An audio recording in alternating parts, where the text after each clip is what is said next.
मौलाना महमूद मदनी साहब के बयान को फिर से सुनिए आप। उसमें उन्होंने जो बातें कही हैं सुप्रीम कोर्ट के संबंध में, वो ये कही है कि सुप्रीम कोर्ट तब सुप्रीम कहलाएगा जब वो न्याय करेगा, फैसले नहीं सुनाएगा, न्याय करेगा। फैसला सुनाना एक पहलू है, न्याय करना दो पहलू है। मैं भी ये मानता हूं, भारत का मुसलमान ये मानता है कि अदालतों से हमें न्याय नहीं मिला है। फैसले सुनाए गए, वो संविधानवादी हम स्वीकार कर रहे हैं, करना पड़ेगा। संवैधानिक व्यवस्था में कोर्ट का फैसला माने सर्वमान्य आपको मानना है, वो हम मान रहे हैं। किसी ने मतलब ऐसा भारत में एक भी मुसलमान नहीं जो ये कहे कि कोर्ट का फैसला हम नहीं मानते हैं। या महमूद मदनी साहब ने भी ये नहीं कहा, उसको सुनिए। राम मंदिर के मामले में आप उस सुप्रीम कोर्ट के सारे फैसले जितने हैं पूरे पेज पढ़ लें। 3 बातें कही गई थी। कहा गया था मस्जिद मंदिर तोड़कर मस्जिद बनाने के कोई साक्ष्य नहीं मिले, ये उस ऑर्डर की कॉपी में। दूसरा कहा गया था कि 1949 तक यहां नमाज पढ़ी जा रही थी। तीसरा उसमें कहा गया कि जो मूर्तियां रखी गई, जिसको रामलला प्रकट होना कहा गया, जो मूर्तियां रखी गई वो ट्रेस पास का मामला बनता, ये मैंने जुर्म बताया उसको, ये सुप्रीम कोर्ट ने। मैं बिल्कुल कुछ अपनी तरफ नहीं कर रहा हूं। वो सारी कॉपी 1 सेकंड में डाउनलोड है, ठीक है, बल्कि डाउनलोड किया हुआ भी हमारे पास, उसकी कॉपी भी निकली हुई है, हमारे पास है अभी फाइल में। मैं बोले वो निशान भी कुछ लगे हैं, कुछ नहीं लगे हैं, लग जाएंगे। ये उनके फैसले में है।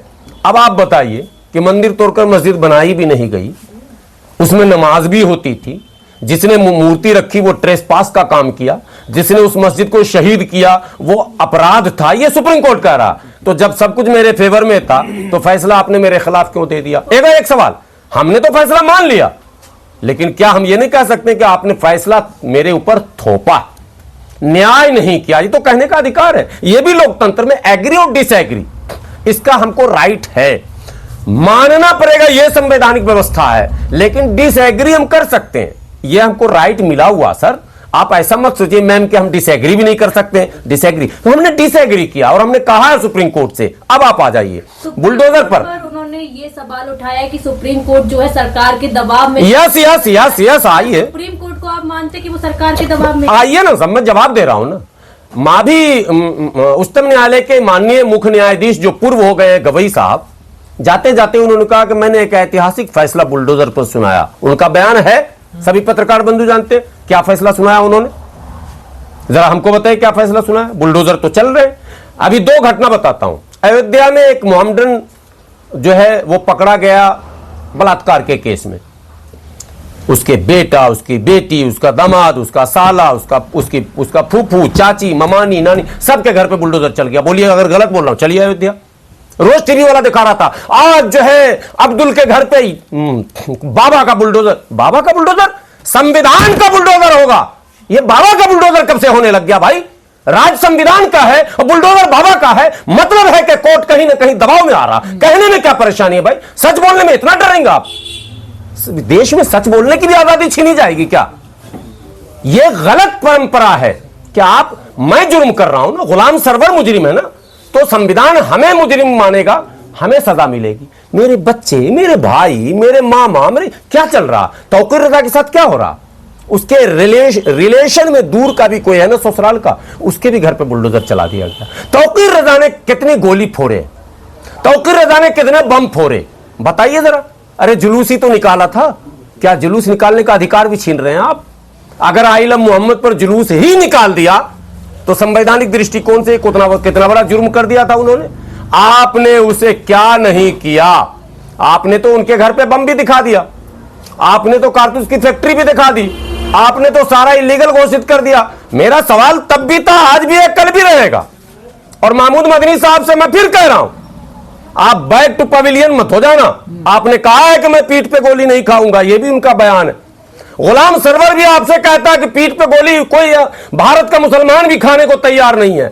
आजादी की लड़ाई में जलियांवाला बाग में भी हमने पीठ पर गोली नहीं खाई थी, पठानों ने सीने पे गोली खाई थी। हम सीने पे गोली खाने के लिए तैयार है, लेकिन जो रहनुमाई करे वो गद्दारी ना करे।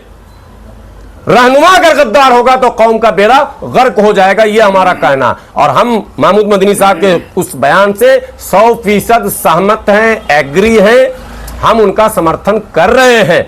और हम सबसे निवेदन कर रहे हैं, देश के तमाम सम्मानित लोगों से, भारत के तमाम बुद्धिजीवियों से, हम अपने बड़े भाई हिंदू भाइयों से, प्रोफेसर से, लेक्चरर से, डॉक्टर से, तमाम जो बुद्धिजीवी हैं, आप इस देश को बचाने में आगे आइए।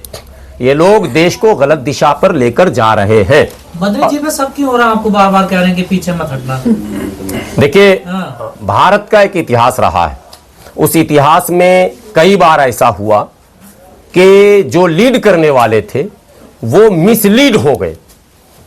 तो ये शक, ये भय मुसलमानों में रहता है कि जो लीड कर रहे हैं कहीं वो मिसलीड न हो जाए।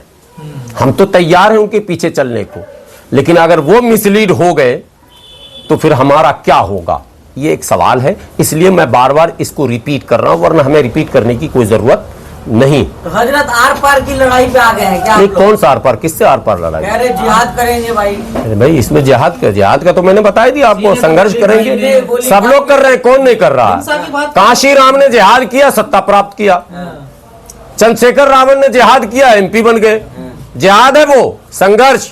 अब उसी को तो मैं समझा रहा हूँ। चुप क्यों थे आप लोग? मुसलमान मारा जा रहा, पीटा जा रहा, आप लोग मलाई खा रहे थे मौलाना लोग बैठ के, अब होश में आए आप लोग। देर आयद दुरुस्त आयद, इसलिए जब भी सच बोलेंगे हम वेलकम करेंगे। जब भी सच बोलेंगे, सुबह का भूला शाम को घर आता है, उसे भूला नहीं कहते हैं। मैं एक अपील बार बार कर रहा हूं, आप लोग इसको बार बार चलाइएगा कि जो हमारी सियासी क़यादत खड़ी हो रही है, जिस तरह से 10 लाख वोटों से मौलाना बदरुद्दीन अजमल साहब को हरवाया गया, जो एक अफसोसनाक वाकया है, और पूरे आसाम में जो जुल्म के पहाड़ तोड़े जा रहे हैं, और वहां के मुख्यमंत्री जो बेलगाम होकर बयान दे रहे हैं, हेमंत बिस्वा शर्मा, इसमें भी मौलाना महमूद मदनी साहब आपको सकारात्मक रोल अदा करना पड़ेगा। हम मुस्लिम लीडरशिप को कमजोर होते देखना नहीं चाहते हैं। शर्मा तो कह रहे हैं कि मदनी साहब को बांग्लादेश भेज देना चाहिए। वो गए थे मदनी साहब ने, अभी पिछले कई महीनों से मदनी साहब एकदम फ्रंट फुट पर हैं और पॉजिटिव में। वो आसाम भी गए थे, उन्होंने पीसी किया था और कहा था हेमंत बिस्वा शर्मा जी मैं आ गया हूं, मुझे भेजो।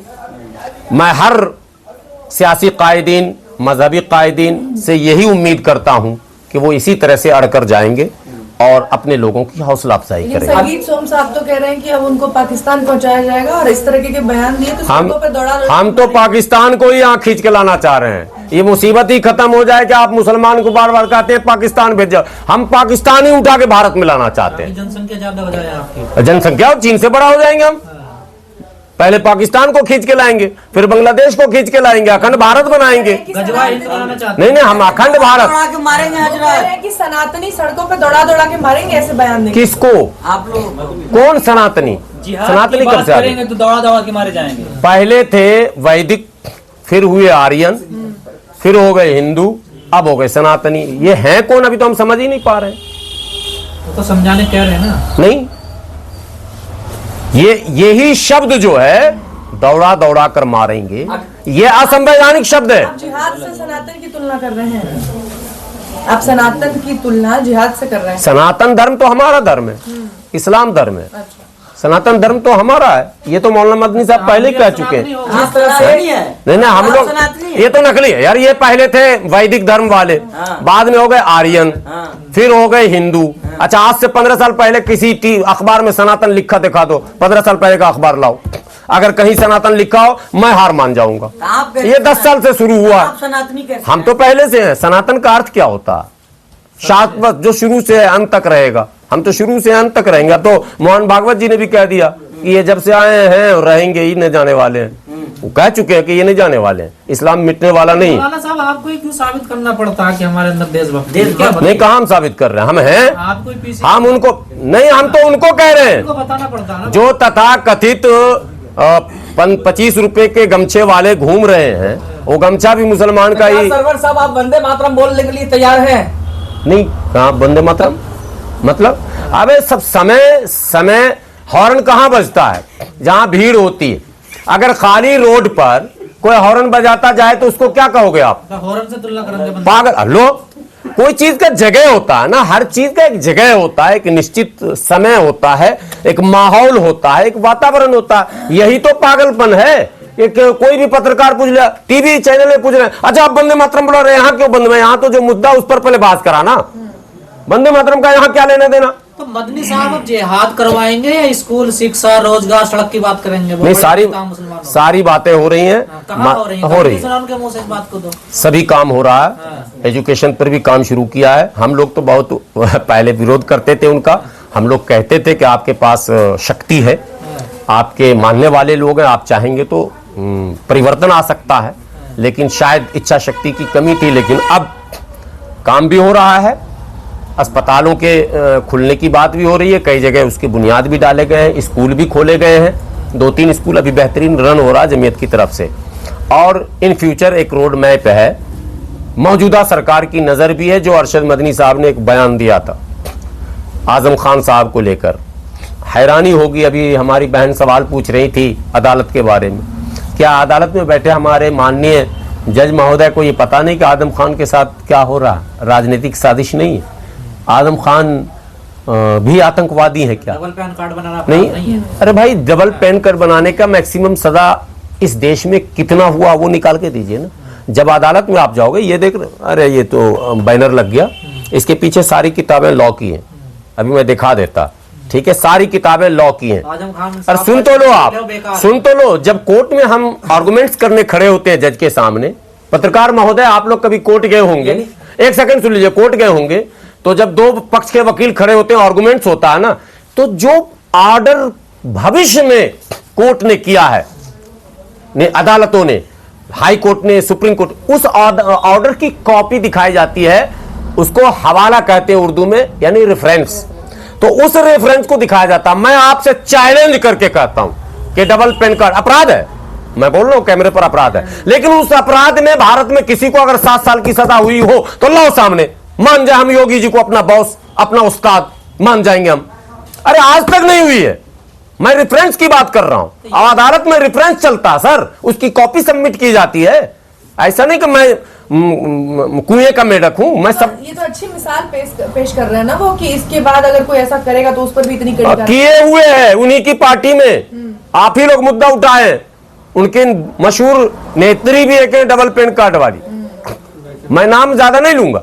नहीं हो, यही सवाल मैं करता हूं कि आप कर रहे हैं तो रासलीला और हम कर रहे हैं तो ये तो ठीक नहीं है। देशभक्ति का ये नहीं, एक पैमाना, अदालत का नजरिया एक होना चाहिए। सरकारें आएंगी जाएंगी, सरकार अदालत पर कोई प्रेशर न बनाए, ये मेरी विनती है। एक ही जुर्म होता है बलात्कार का, हिंदू के साथ अलग, मुस्लिम के साथ अलग, दोनों के फैसले अलग। एक ही काम चोरी का होता, चोर मुस्लिम पकड़ा जाता। अरे सब कुछ छोड़ो, आप ट्रैफिक पे चले जाओ, ऐसा माहौल खराब किया जा रहा। अल्पसंख्यक तो और भी हैं देश में, आप ही पे क्यों आरोप लगता? हम पर आरोप लगाएंगे नहीं तो दलित, आदिवासी, पिछड़े इनके साथ कैसे खड़े होंगे? ये तो कहते हैं और हमारे लोग भी कम नहीं है ना। ये कहते हैं 2047 तक तो एकदम शरिया कानून नाफिज हो जाएगा, मुसलमान हो गया 40 करोड़। भाई पत्रकार बंधुओं, फिर से सेंसस 2011 निकाल लेंगे।